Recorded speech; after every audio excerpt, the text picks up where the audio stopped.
Se declara abierto el acto.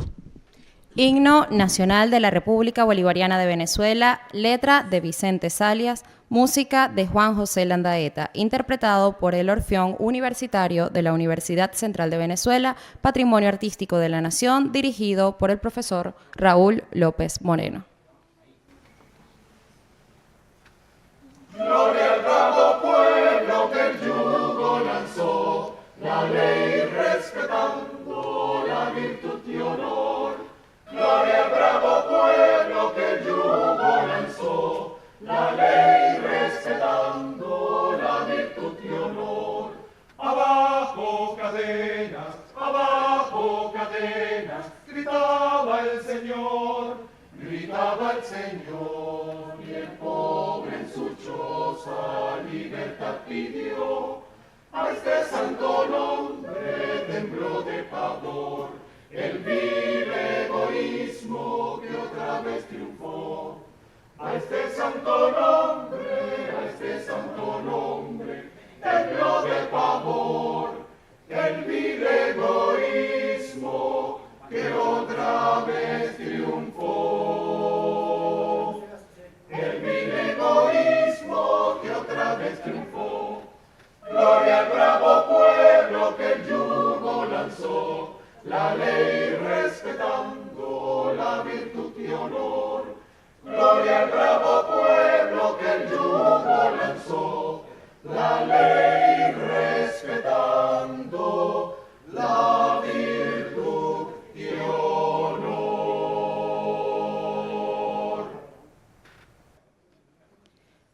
Lectura del acuerdo del Consejo Universitario del conferimiento de título de doctor honoris causa a la ciudadana Carlota Elena Pérez Pérez por la ciudadana doctora Corina Aristimuño Romero, secretaria de la Universidad Central de Venezuela.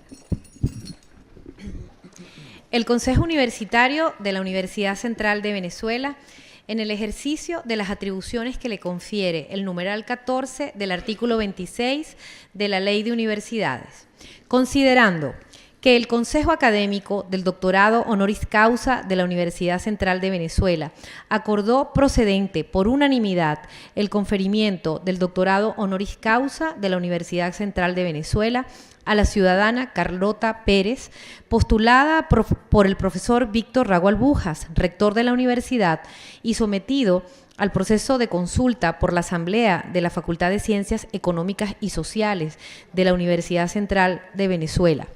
Considerando que los miembros de la Asamblea de la Facultad de Ciencias Económicas y Sociales de la Universidad Central de Venezuela, en el ejercicio de las atribuciones que les confieren el numeral 3 del artículo 55 y el numeral 7 del artículo 67 de la Ley de Universidades, aprobaron otorgarle el doctorado honoris causa de la Universidad Central de Venezuela a la ciudadana Carlota Pérez, destacada economista venezolana por su trayectoria académica y sus aportes al campo de la economía, especialmente en el ámbito de la innovación tecnológica y el desarrollo socioeconómico. Todo ello de acuerdo a lo previsto en el reglamento del doctorado honoris causa de la Universidad Central de Venezuela.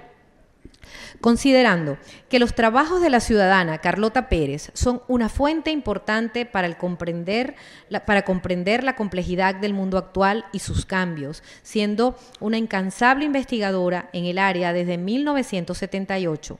Sus obras son de referencia obligada en diversas áreas de los estudios sociales en toda Latinoamérica, por la claridad y la profundidad de sus análisis y modelos, en los cuales ha introducido conceptos novedosos que engloban fenómenos observados en el crecimiento económico mundial a través de las décadas. Considerando que su trayectoria profesional y académica, tanto en la Administración Pública Nacional como en organismos multilaterales latinoamericanos e instituciones académicas de renombre, le han hecho acreedora de diversos reconocimientos a nivel mundial, considerando que el Consejo Universitario, en la sesión ordinaria de fecha 15 de octubre de 2025, en cumplimiento de la Ley de Universidades y el reglamento del doctorado honoris causa de la Universidad Central de Venezuela, aprobó conferir el doctorado honoris causa de la Universidad Central de Venezuela, máximo reconocimiento académico e institucional de nuestra universidad, a la ciudadana Carlota Pérez, Todo ello de acuerdo a lo previsto en el reglamento del doctorado honoris causa de la Universidad Central de Venezuela.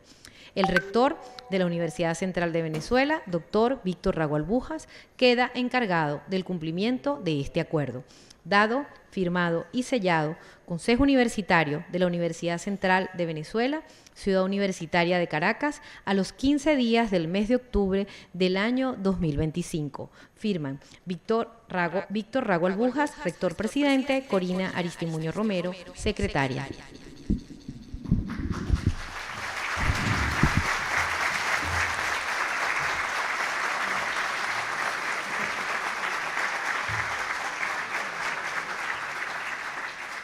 Palabras de la doctora Nidia Ruiz, madrina designada por el Consejo de la Facultad de Ciencias Económicas y Sociales. Doctor Víctor Rago Albujas, rector. Doctora María Fátima Garcés, vicerrectora académica. Doctor José Balbino León, vicerrector administrativo. Doctora Corina Aristimuño, secretaria de la universidad. Doctor Luis Angarita, decano de la Facultad de Ciencias Económicas y Sociales, decanos de las facultades concurrentes, miembros del Consejo Universitario, miembros del Consejo Académico del Doctorado Honoris Causa, doctora Carlota Pérez, distinguida con el Doctorado Honoris Causa de la Facultad de Ciencias Económicas y Sociales de la UCB, profesores miembros de la Asamblea de la Facultad, Consejo de Facultad, consejos de escuela de la Facultad de Ciencias Económicas y Sociales, profesores de las facultades e institutos de la Universidad Central de Venezuela, representantes estudiantiles de las diferentes facultades y centros de estudiantes, miembros del Orfeón Universitario de la Universidad Central de Venezuela, miembros y representantes de los medios de comunicación social, distinguidos invitados especiales, señoras y señores. Carlota Pérez ha ganado prestigio mundial por su incesante trabajo por más de 40 años en la construcción de una teoría acerca de los grandes cambios tecnológicos por revoluciones, desde la revolución industrial hasta el presente, el impacto social y económico de la actual revolución informática y las previsiones de políticas económica, científica y tecnológica para los diversos países, en particular para los países en vías de desarrollo. En su vida profesional, Carlota Pérez ha combinado distintos tipos de actividades. Su formación académica la llevó a trabajar primero como servidora pública.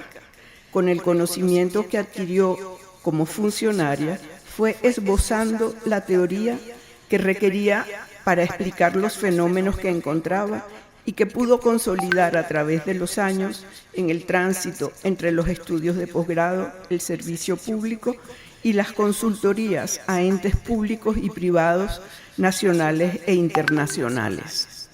Le correspondió diseñar y presidir la Dirección de Desarrollo Tecnológico del Ministerio de Fomento. Su trabajo teórico en desarrollo despertó el interés de un grupo coordinado por Christopher Freeman, que vino de visita a Venezuela. Este grupo, perteneciente al Centro de Investigaciones sobre Política Científica y Tecnológica de la Escuela de Negocios, Gerencia y Economía de la Universidad de Sussex, que se abrevia como SPRU, en Inglaterra, era la máxima institución mundial de investigación sobre política tecnológica.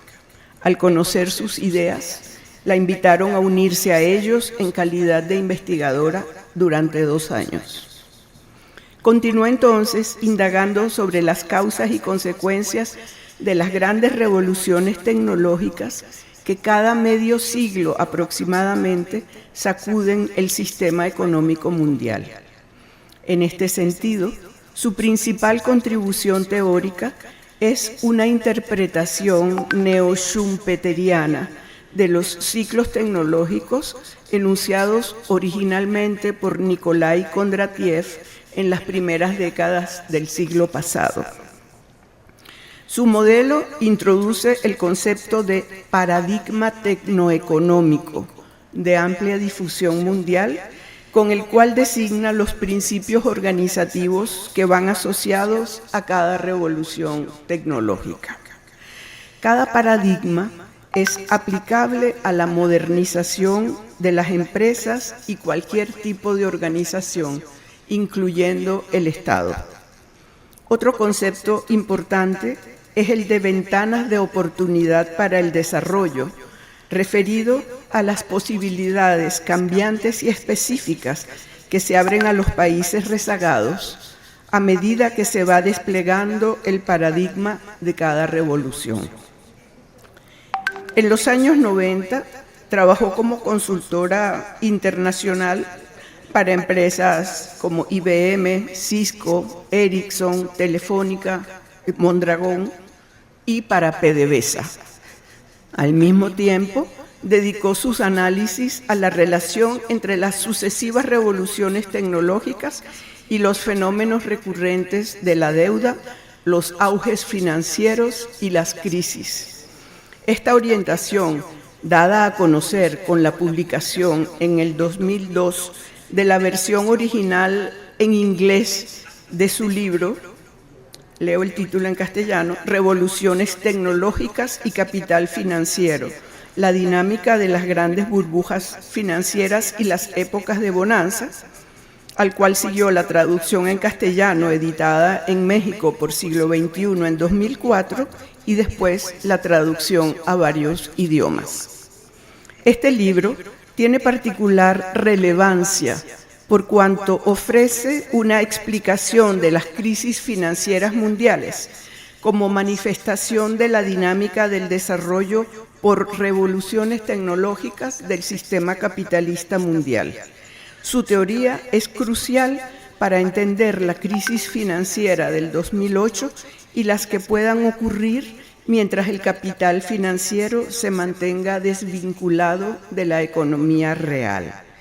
En años recientes se ha dedicado a estudiar el rol activo del Estado en el desencadenamiento de las épocas de auge o de bonanza del pasado y el que le correspondería jugar ahora para la época dorada de la revolución informática.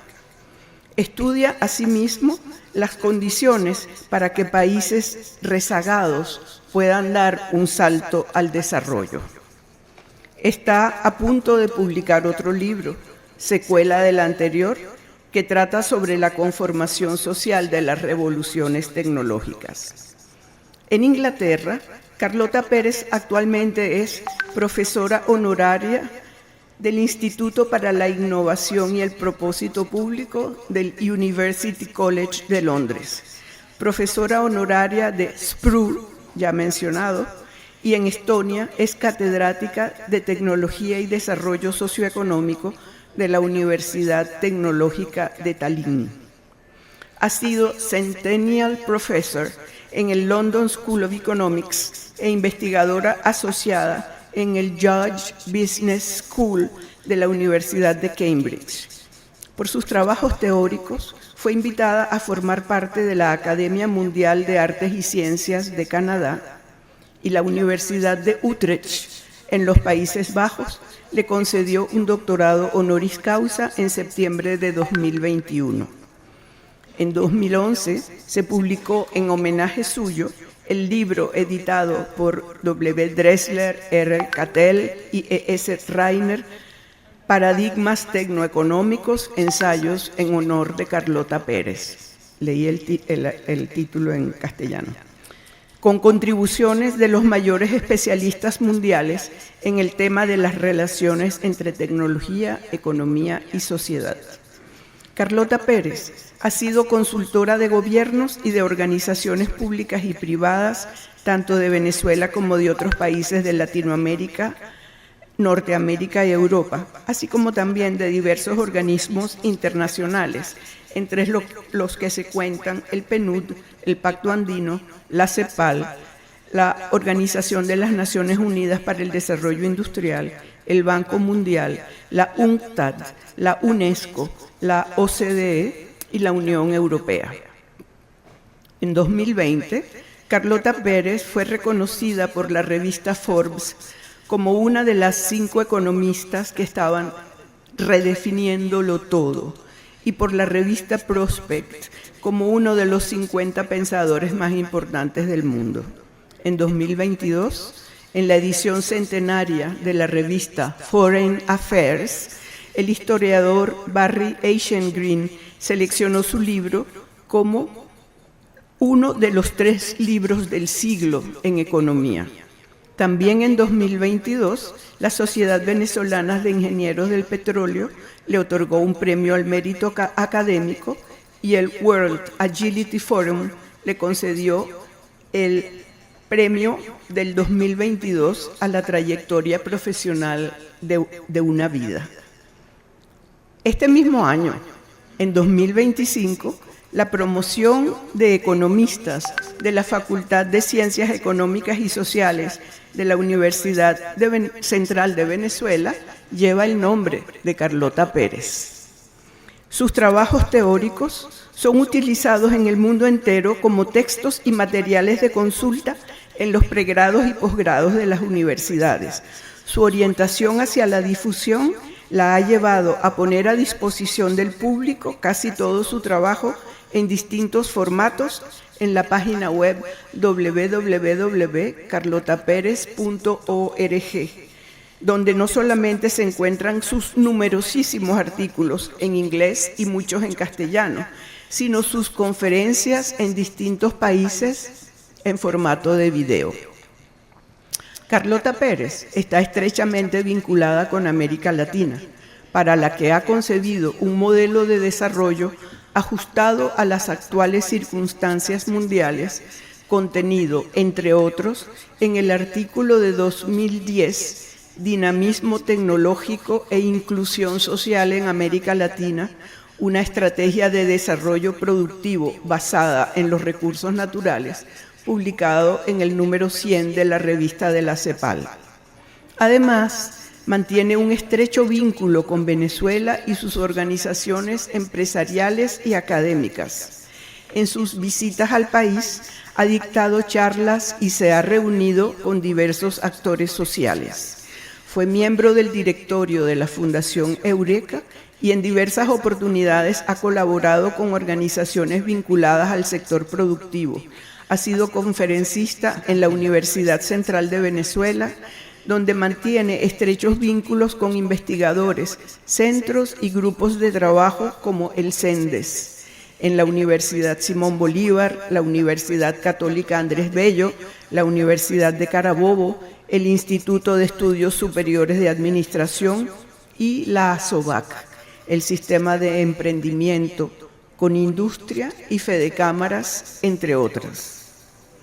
En años recientes, Carlota Pérez hace hincapié en el rol del Estado en el establecimiento de un juego ganar-ganar entre las empresas y la sociedad y en la economía verde como dirección para el crecimiento económico con la revolución informática. Los trabajos de Carlota Pérez son una ayuda invalorable para entender la complejidad del mundo actual y sus cambios, tanto los que están teniendo lugar como los que se requieren. Su tenacidad como investigadora prolífica la hace renovarse en forma incesante, acompañando con sus análisis la interpretación de los acontecimientos cruciales que mantienen al mundo en la incertidumbre. Sus dotes como expositora y su apertura hacia quienes la requieren forman parte de su contribución al país y sus organizaciones. Por su ejemplo, la trascendencia de sus ideas y su prédica incesante sobre las amenazas y posibilidades que ofrece el porvenir a Venezuela, América Latina y el mundo, la Facultad de Ciencias Económicas y Sociales, en reconocimiento a la trayectoria intelectual de Carlota Pérez, solicita para ella el doctorado honoris causa que otorga la Universidad Central de Venezuela. Honrando a Carlota Pérez, la Universidad Central de Venezuela también se honra a sí misma. Gracias.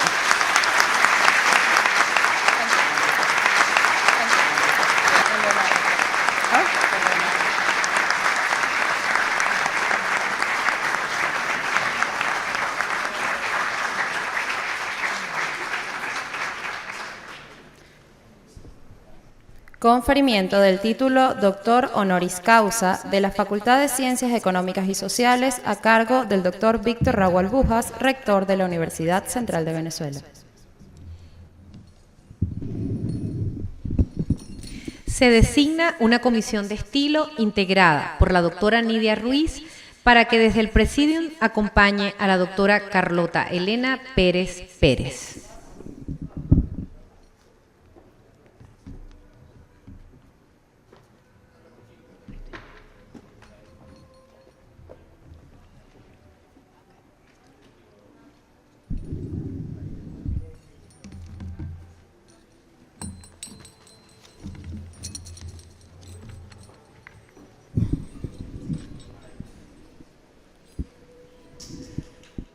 Ciudadana Carlota Elena Pérez Pérez, en nombre de la República y por autoridad de la ley, le confiero el grado de doctor honoris causa de la Facultad de Economía, de la Facultad de Ciencias Económicas y Sociales de la Universidad Central de Venezuela.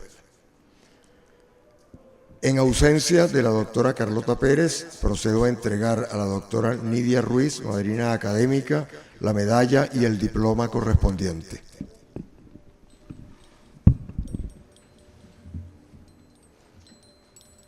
Medalla y diploma.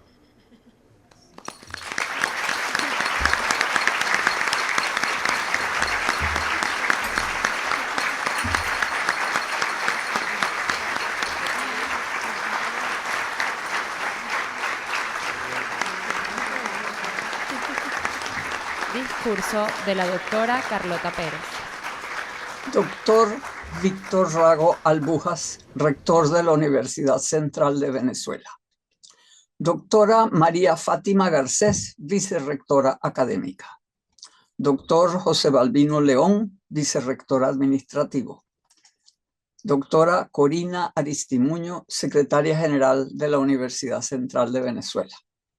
Doctor Luis Angarita, decano de la Facultad de Ciencias Económicas y Sociales. Doctora Nidia Ruiz, madrina académica.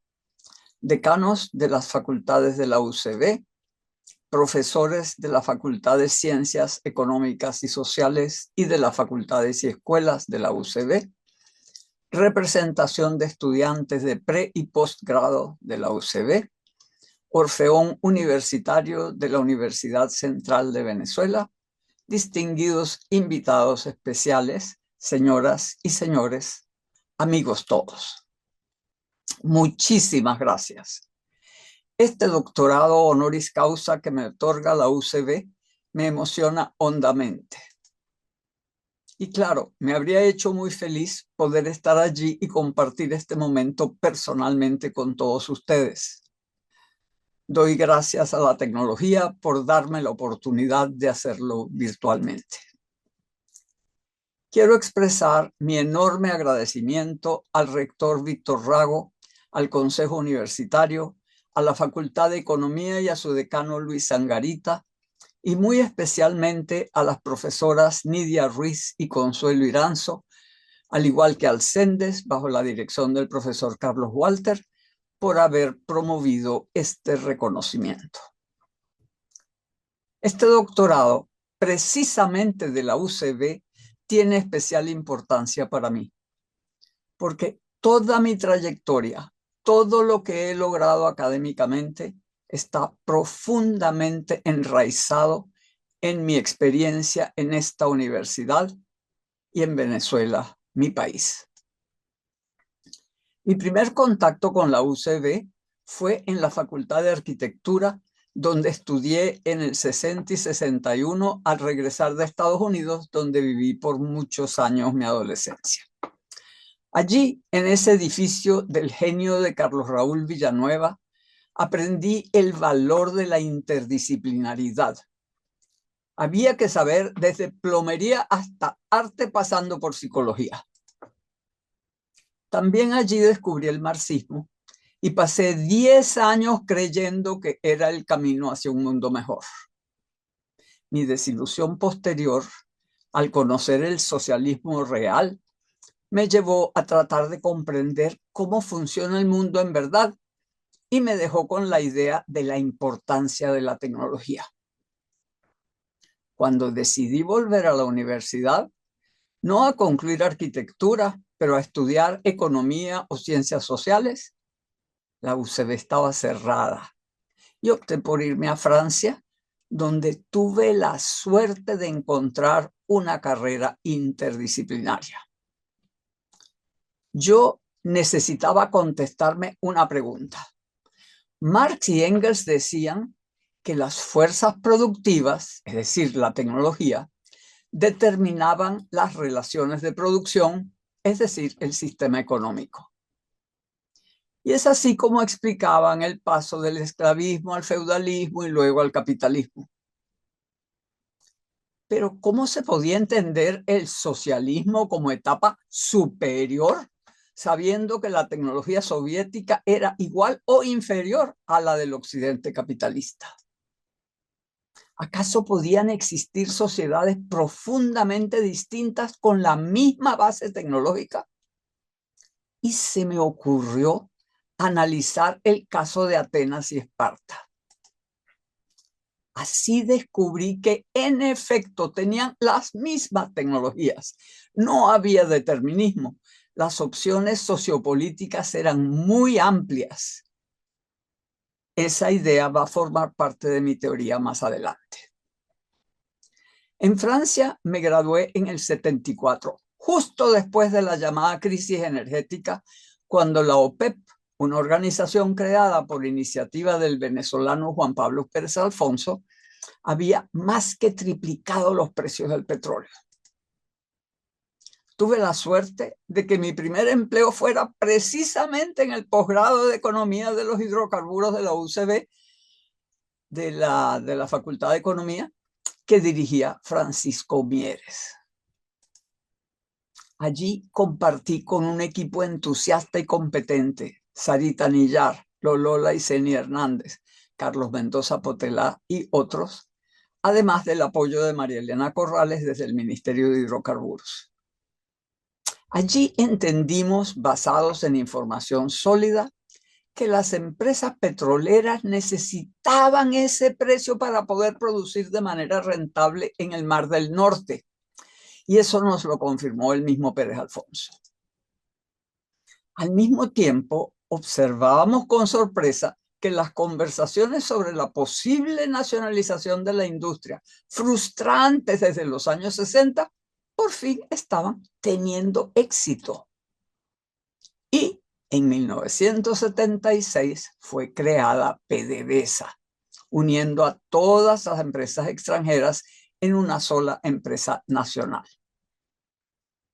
Algo más profundo y permanente que un cambio coyuntural de precios estaba ocurriendo.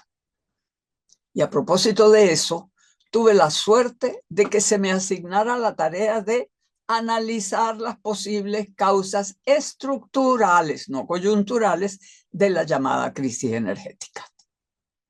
Mi primera pregunta, obviamente, fue sobre cómo era la conexión petróleo-tecnología. ¿Cuál no sería mi sorpresa al descubrir que todo, absolutamente todo lo que había contribuido al bienestar social durante el boom de la posguerra estaba basado en el petróleo, tanto como energía como petroquímica? Desde los automóviles hasta la calefacción, desde los electrodomésticos hasta los materiales plásticos para todo, textiles, muebles, empaques, y desde los herbicidas y pesticidas hasta la aspirina. Todo era petróleo y obviamente petróleo barato. Fue un descubrimiento asombroso para mí. La pregunta era cómo iban a manejar esa ola de inflación y cómo nos iba a afectar a nosotros como exportadores. Ya empezaba una oleada de inversiones en energías alternativas, de nuclear a solar, y una tendencia al ahorro energético.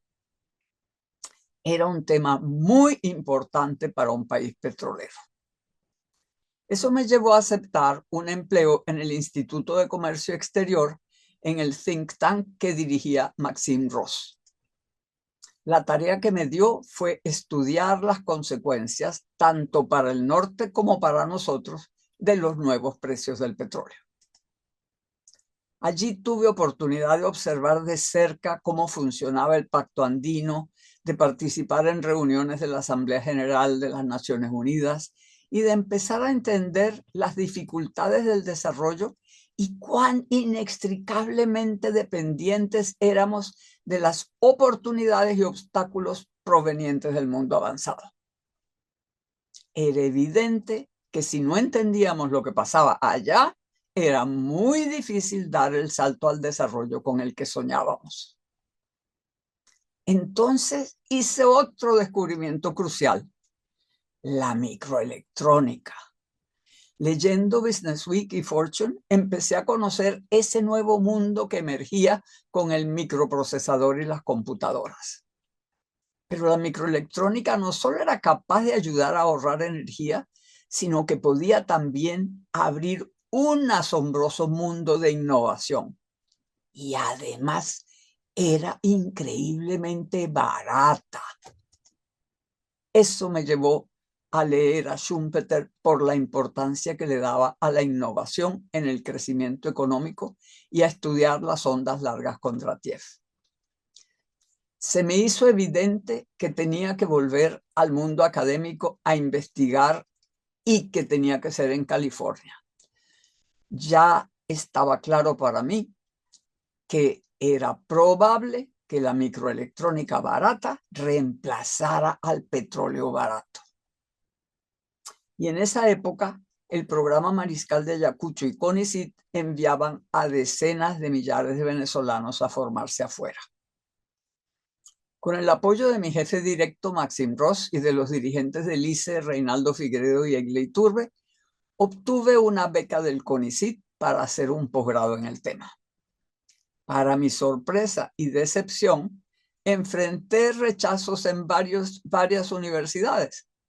Ese tema era demasiado amplio.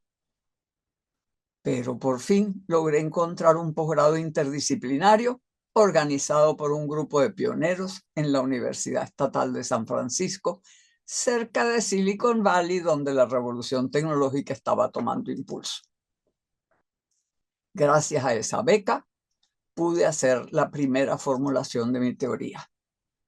El cambio tecnológico ocurre por revoluciones que establecen un modo nuevo de innovar que se ve obstaculizado por el marco socioinstitucional anterior y requiere un reacoplamiento que puede tomar variadas formas.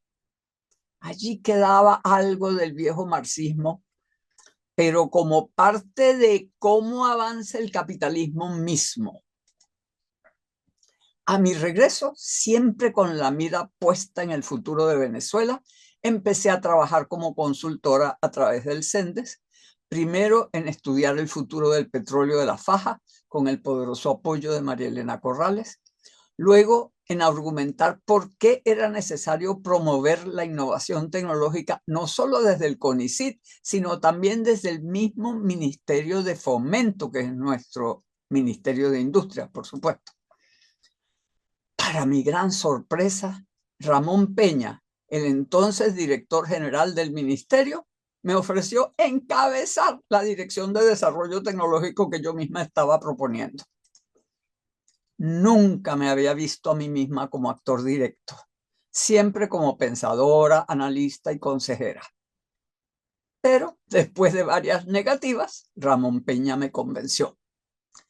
Y comenzó para mí el reto de aplicar mis propias recomendaciones. Fue una experiencia extraordinaria de inmersión en la realidad de la industria, con todas sus dificultades, sus fortalezas y sus debilidades. Conocí a los héroes, a los aprovechadores y a los perseverantes. Pude colaborar con empresarios industriales admirables como Enrique Machado y los líderes del Grupo Polar. Me adentré en el sector público y ahí también encontré los dedicados al bien del país y los dedicados al bien propio. Pero sobre todo comprendí la importancia de las políticas públicas para el progreso, sirviendo como apoyo y no como obstáculo. Entre los héroes industriales descubrí a una docena de jóvenes ingenieros electrónicos, casi todos graduados en Berkeley o en MIT, que estaban innovando aquí, al igual que lo hacían sus colegas en Silicon Valley. Me enteré para mi sorpresa que la primera PABX, es decir, una central telefónica de las que usaban los grandes hoteles y las grandes organizaciones, la primera PABX totalmente digital en el mundo fue diseñada y fabricada en Venezuela por Microtel, la empresa de Nelson Martínez y Miguel Cañas, y exportada a varios países. También Ricardo Suárez fabricaba teléfonos digitales y semáforos inteligentes. Oscar Mijares hacía pantallas deportivas y así varios más. Todos innovadores de punta. Pero el Ministerio de Fomento no les permitía importar libremente componentes. Resulta que según la política de sustitución de importaciones, a las empresas ensambladoras se les autorizaba anualmente la lista de componentes que podían importar sin pagar aranceles. Pero estos nuevos empresarios no eran ensambladores de productos estándar diseñados afuera. Ellos necesitaban poder adquirir componentes nuevos rápidamente para mejorar sus diseños. En la batalla por encontrar solución, me acompañaron Carlos Chacón y Glendy Fariñas. Les aseguro que no fue fácil, pero lo logramos. Esa experiencia me dejó dos lecciones. Cuando cambian las tecnologías, es probable que tengan que cambiar las políticas. E igualmente importante, al inicio de una revolución tecnológica se abren oportunidades para los rezagados en el desarrollo. Una gran sorpresa. Y pronto fue posible observar eso en el salto de los 4 tigres asiáticos y más recientemente con el inmenso salto de China. Otra experiencia importante fue el trabajo con la cadena completa de la industria del aluminio. Para mí ya estaba claro que la revolución de la producción en masa estaba exhausta en el norte y ya no podía aumentar su productividad. Los países avanzados querían la libre globalización para trasladar la producción a países de mano de obra barata o de materiales baratos. Y poder invertir, exportar e importar sin obstáculos. La protección arancelaria tenía que desaparecer. Y desafortunadamente, la mayoría de nuestras industrias no competitivas por la protección podían desaparecer también. Decidí intentar salvar un sector. El aluminio era de los pocos que tenían la cadena completa desde la materia prima hasta el producto final. Para ello, logramos el apoyo de las empresas públicas y nos fuimos ganando el apoyo de las privadas. Tuve la inmensa suerte de contar con un equipo extraordinario que sabía todo lo que no sabía yo. 3 ingenieros venezolanos, Antonio Vera, Rodrigo Agudo y Simón Parisca, el peruano ya casi venezolano Sergio Barrio y el argentino Francisco Cercovich como consultor externo. Se elevó la productividad de las empresas públicas, en Venaluma en particular, con el apoyo de un par de ingenieros excelentes y entusiastas, Ana Mabel Vivas y Felipe Fariñas. En cuanto a las privadas, se fueron logrando éxitos con un trabajo intenso semanal, identificando y resolviendo problema tras problema. Esa experiencia fortaleció mi convicción sobre la importancia de la innovación, pero también sobre la necesidad de un sector público conocedor, competente y con metas claras. Y podría relatarles muchas otras experiencias, no solo en el ministerio, sino también en varias otras instituciones nuevas y renovadas en las que nos unimos en el mismo empeño. Con ICIT, con Nacho Ábalos y Rafael Fuentes, con Divieca, con Getulio Tirado, Fin Productividad, con Luis Gómez Bravo, Covenin, con Iván Garmendia y Julia Montilla, y muchas otras. Todos tratábamos de contribuir a salvar los avances industriales logrados con la sustitución de importaciones en los años 60, mientras que enfrentábamos con éxito los cambios que se avecinaban. Estoy segura que a ustedes les gustaría escuchar más de esas historias tan valiosas, pero mi intención es recoger las experiencias específicas que se fueron uniendo para la formulación de mi actual teoría. Sigamos entonces con el evento que cambió mi vida. Yo enfrentaba un obstáculo muy difícil de superar. La mayoría de los ministros no reconocía el peligro que se avecinaba, no entendían lo que era una revolución tecnológica y claro, tampoco es que en el mundo se entendía muy bien. Ellos no lo entendieron en el momento. Y quizás por aquello de que nadie es profeta en su tierra, decidí invitar expertos internacionales a ver si convencían al gobierno de hacer un programa mucho más amplio y audaz del que podía hacer yo desde mi pequeña dirección. Por sugerencia de Sergio Barrio, invitamos a 4 consultores de SPRU, el centro de investigación de la Universidad de Sussex, que era para entonces el faro de la teoría de la innovación. Su fundador y director, Chris Freeman, vino en el grupo y tuve la oportunidad, con mucho temor, de mostrarle mi tesis sobre las revoluciones tecnológicas. Me temo que no convencieron a los ministros, pero Freeman me convenció a mí de ir a Londres a presentar mi teoría. Para mi terror, me encontré con que los participantes eran las máximas autoridades mundiales en el tema de ondas largas. Pero, para mi satisfacción, les parecieron interesantísimas mis ideas al respecto. La Universidad de Sussex me invitó por 2 años a investigar el tema. Sin embargo, yo no estaba dispuesta a dejar el trabajo en Venezuela, que me parecía demasiado importante y urgente. Pero todo cambió con Recadi. Cuando fue necesario que el gobierno diera autorización para comprar divisas, el mundo cambió radicalmente.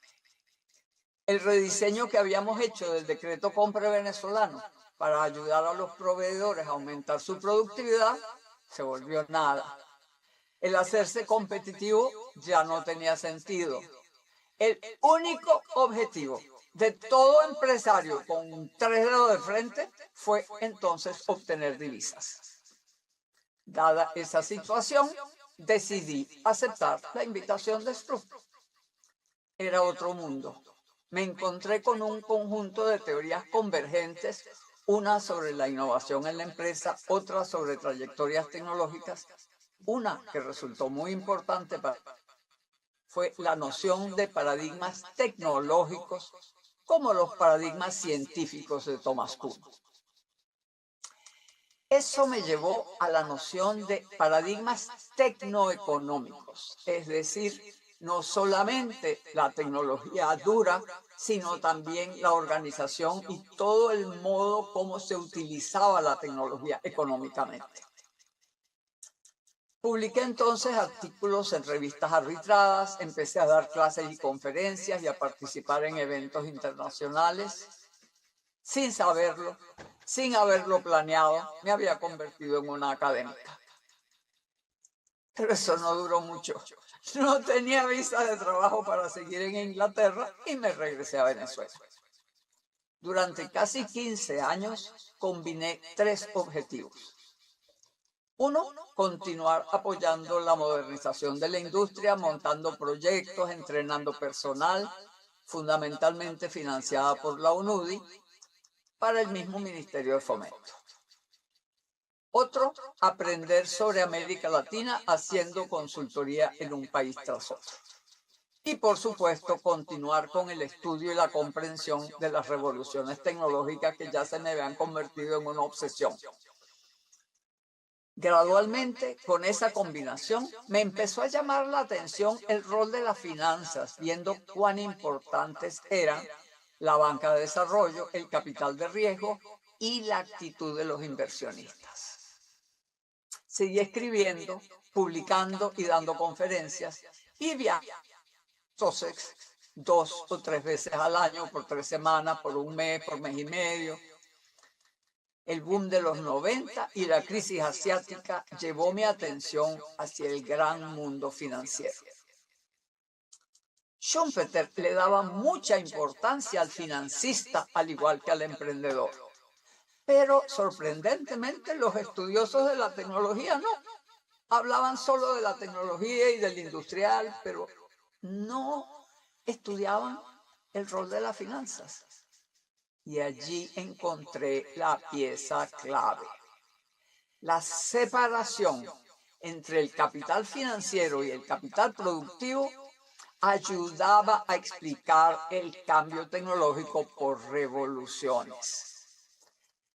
El capital productivo se aferraba con inercia al paradigma que lo había llevado al éxito, aun cuando estaba agotado y aun cuando las ganancias disminuyeran. Pero el capital financiero no. El capital financiero no tenía ataduras, buscaba otros rumbos y apoyaba a los nuevos emprendedores que encarnaban otra revolución y otro paradigma. Ya tenía todas las piezas, tenía que escribir el libro. Y una vez más, Venezuela me apoyó.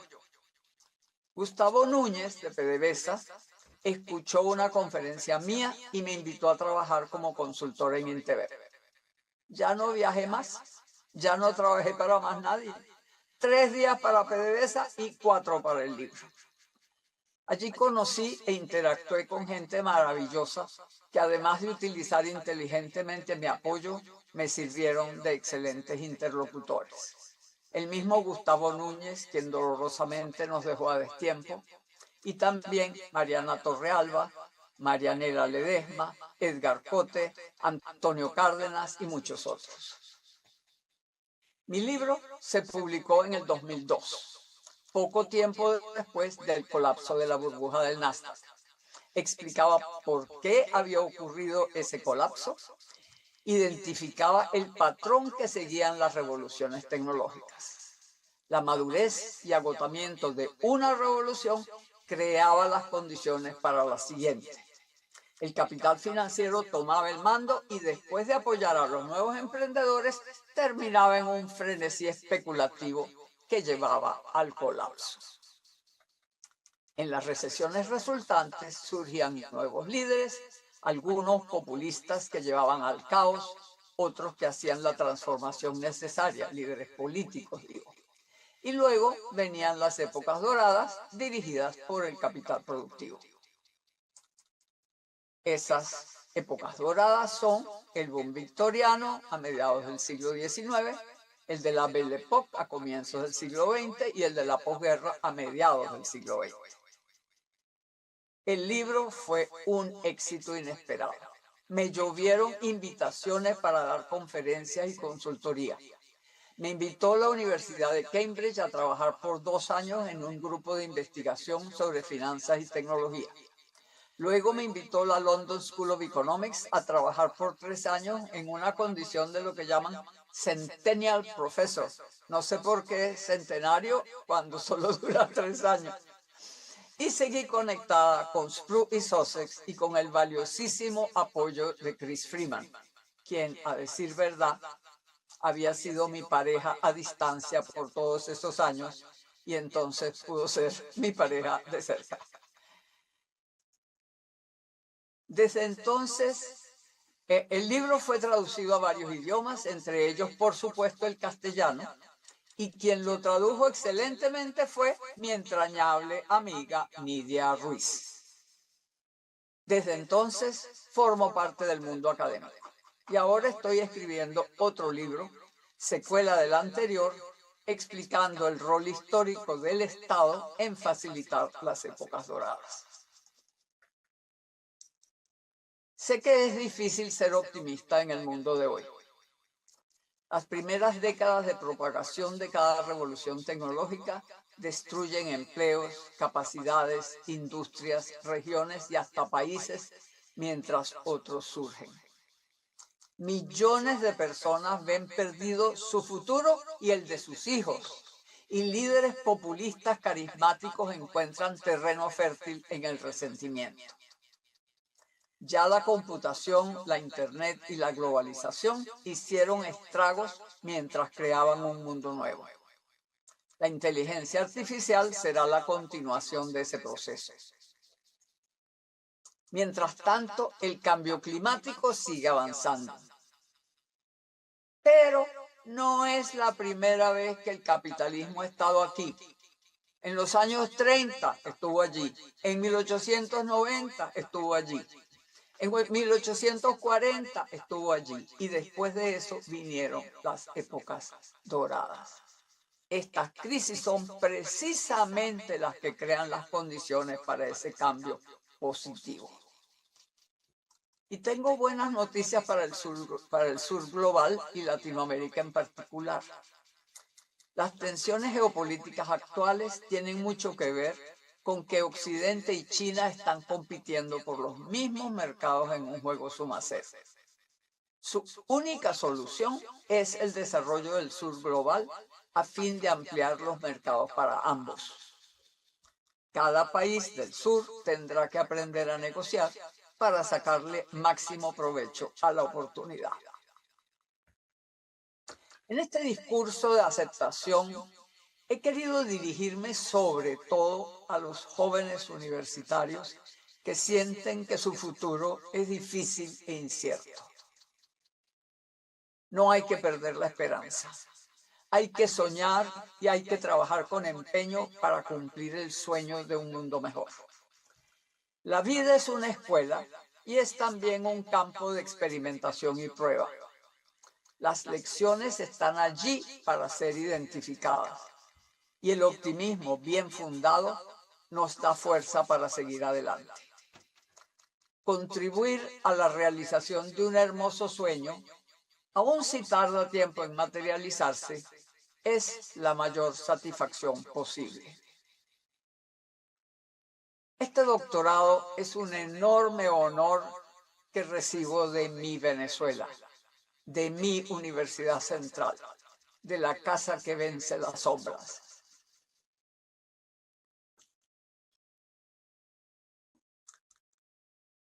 Debo decirles que este evento y sus preparativos se han convertido en una fiesta de reencuentro con las muchas personas con quienes he compartido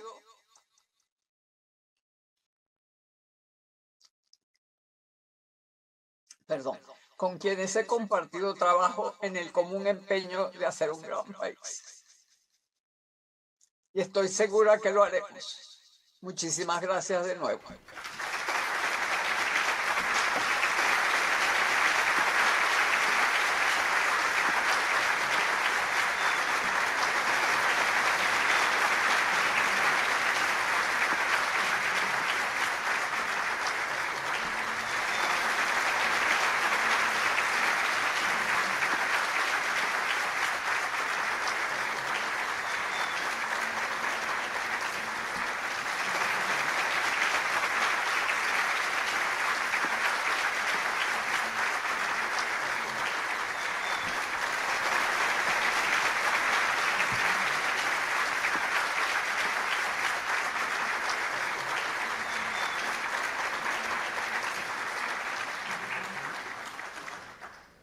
Palabras del ciudadano Dr. Víctor Rago Albujas, rector de la Universidad Central de Venezuela.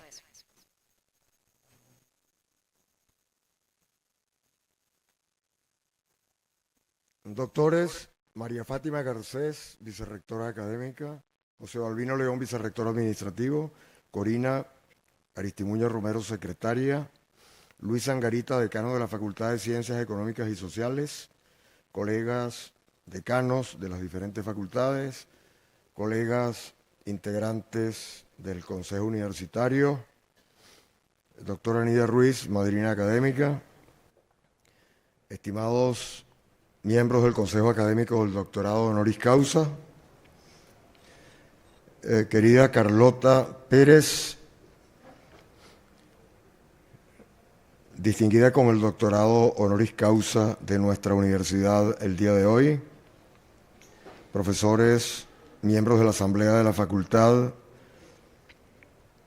del Consejo de la Facultad, de los consejos de las escuelas de Ciencias Económicas y Sociales, profesores de las facultades e institutos de la Universidad Central de Venezuela presentes en este acto, apreciados representantes estudiantiles, miembros, director y demás integrantes del Orfeón Universitario, Patrimonio Artístico de la Nación, miembros y representantes de los medios de comunicación, distinguidos invitados especiales, señoras y señores, amable concurrencia. Parece natural que quien recibe un doctorado honoris causa se sienta honrado y por lo tanto agradecido con la institución que se lo ha otorgado. No es común, en cambio, el caso inverso, y es esto precisamente lo que, en mi opinión, acontece en el acto de hoy. Sé, porque me lo ha hecho saber, cuán honrada está Carlota Pérez. La nombro sin ortopedias formulísticas y no creo incurrir en un delito de lesa ceremonia. Cuán honrada está Carlota por la distinción de que es objeto. Nos corresponde a nosotros decirle, con un lenguaje tan claro como el que le hemos oído, cuán honrados nos sentimos confiriéndole esta alta distinción honorífica.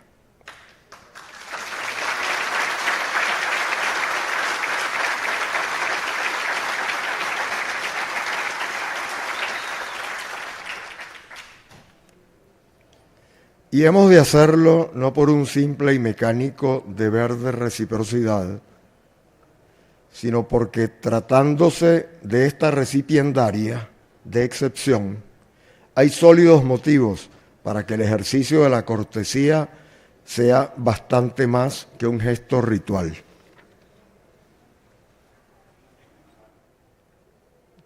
En la época que ha contemplado la extinción de los llamados grandes relatos, que ha puesto en cuestión la propensión humana a la opulencia narrativa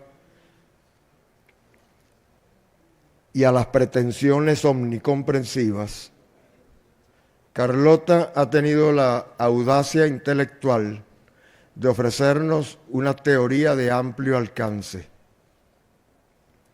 No es, sin embargo, una aquejada de exhaustividad, como aquellas que se proponían extirpar las angustias existenciales del género humano mediante la administración de elixires de totalidad.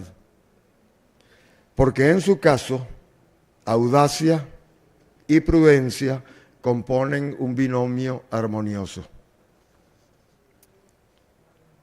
Se enfoca en un periodo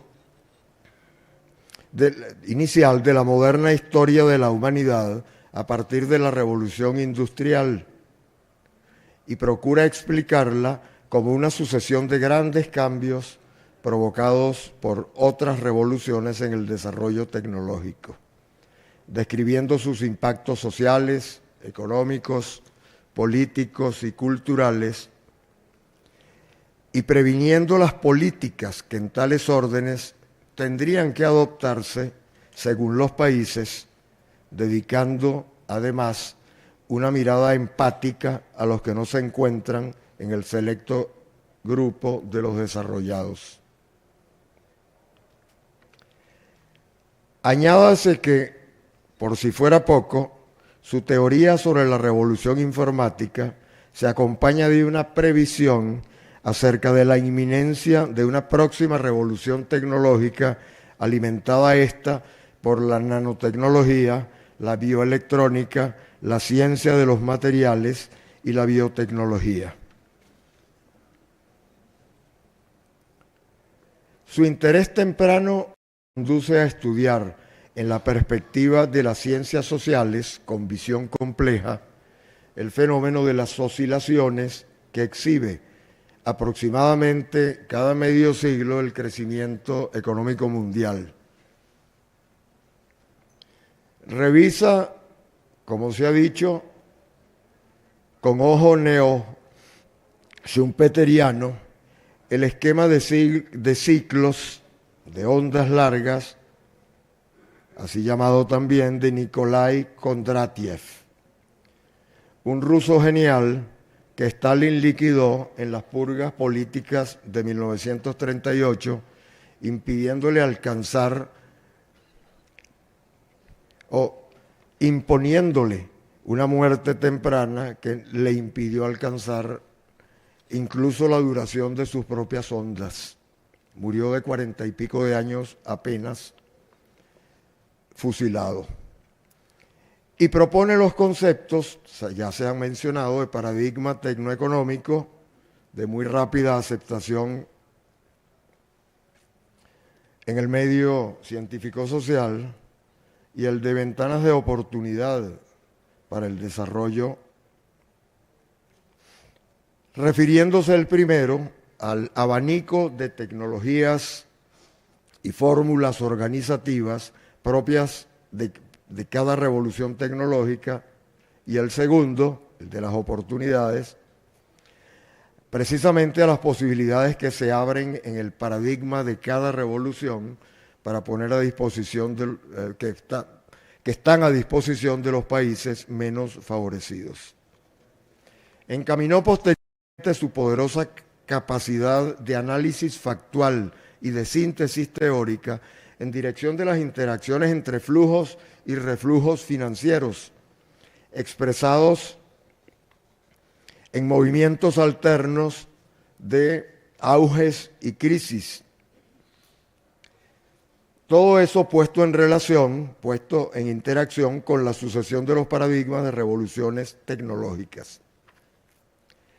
Aquellos movimientos de la economía parecen obedecer a las dinámicas de dichas revoluciones en el marco del sistema capitalista global, lo cual proporciona una explicación de las crisis financieras mundiales. Una de ellas, como se citó también, la de 2008, pero otras anteriores igualmente de grandes proporciones. Y presta base,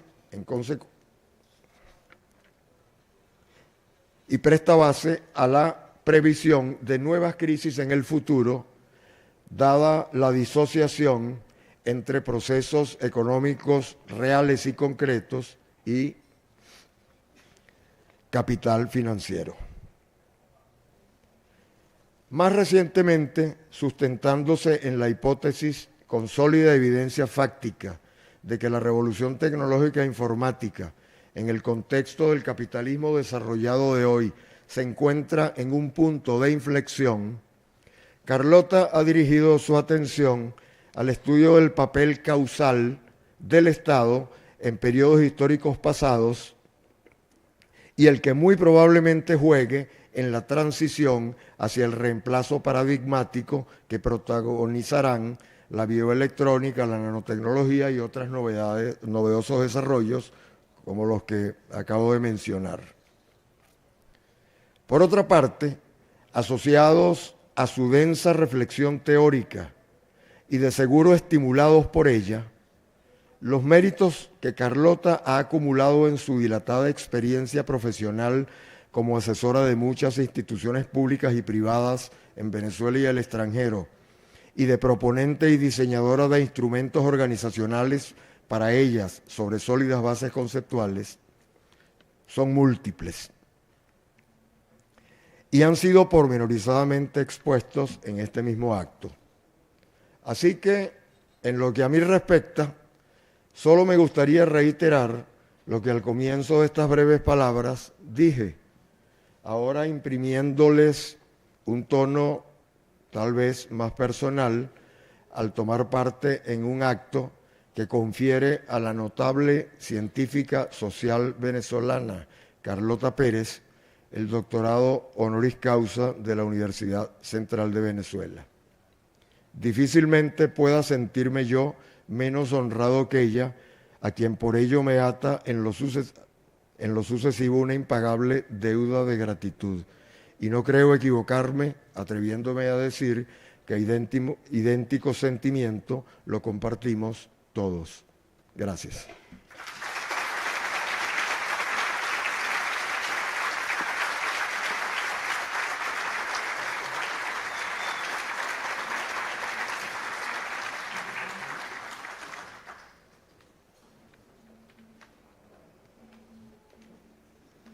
El Orfeón Universitario interpretará el Gaudeamus Igitur, himno internacional del graduando.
Lectura del acta por la secretaria de la Universidad Central de Venezuela, doctora Corina Aristimuño Romero. En Caracas.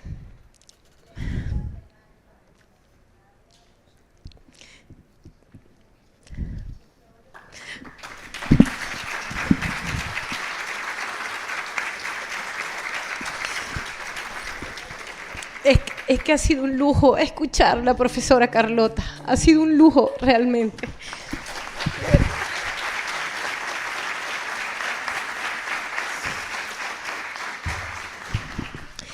En Caracas, a los 12 días del mes de diciembre del año 2025, año 214 de la Independencia y 166 de la Federación, reunidos en la sala de conciertos de la Universidad Central de Venezuela, el rector, la vicerrectora académica, el vicerrector administrativo y la secretaria de esta institución, decano, profesores y doctores de la facultad concurrente, con el fin de proceder en acto público y solemne al conferimiento del título Doctor Honoris Causa de la Facultad de Ciencias Económicas y Sociales a la ciudadana Carlota Pérez, según lo aprobado por el Consejo Universitario el día 15 de octubre de 2025 y la Asamblea de la Facultad de Ciencias Económicas y Sociales el día 11 de marzo de 2025. El ciudadano rector, procediendo en nombre de la República y por autoridad de la ley, le impuso la medalla y le confirió el título de doctor honoris causa en Ciencias Económicas y Sociales. Para constancia, se levanta la presente acta que firman el rector Víctor Rago, la vicerrectora académica María Fátima Garcés, el vicerrector administrativo José Balbino León, la secretaria Corina Aristimuño y la recipiendaria Carlota Pérez. Felicitaciones, profesoras, orgullosas de usted.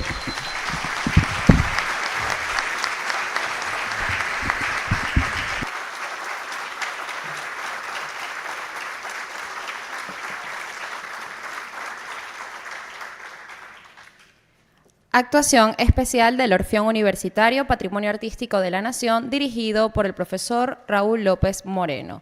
Interpretarán Cánticos y Dulces, autor Milton Ordóñez. Aguinaldo, autor César Alejandro Carrillo. Y Luna Dicembrina, autor Otilio Galíndez, con arreglo de Gilberto Rebolledo.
Sonar.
Señorita, póngase la bata, tráigame una lata para yo tocar. Tum, tum, tum, tum.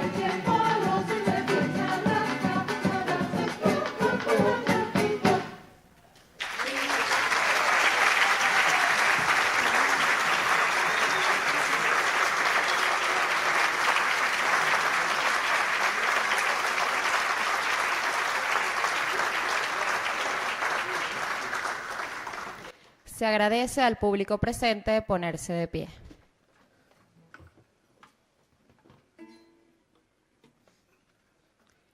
Himno universitario de la Universidad Central de Venezuela, poesía de Tomás Alfaro Calatrava y Luis Pastori, música de Vencio Castellano. Campesino que estás en la tierra, marinero que estás en el mar, miliciano que vas a la guerra, con un canto infinito de paz, nuestro mundo de azules moinas, os invita su voz a escuchar, empujad hacia el alma la vida, el mensaje de marcha triunfal, esta casa que vence la sombra, con su nombre de fiel claridad, hoy se pone su traje de moza y se adorna con brisa de mar. Campesino que estás en la tierra, marinero que estás en el mar, miliciano que vas a la guerra, con un canto infinito de paz, nuestro mundo de azules morinas, os invita su voz a escuchar, empujar hacia el alma la vida, el mensaje de marcha triunfal.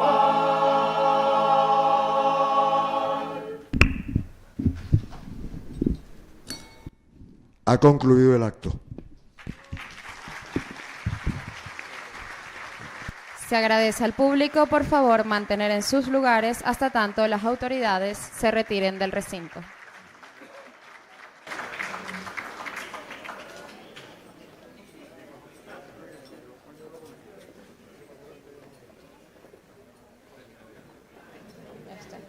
Toma, a ver.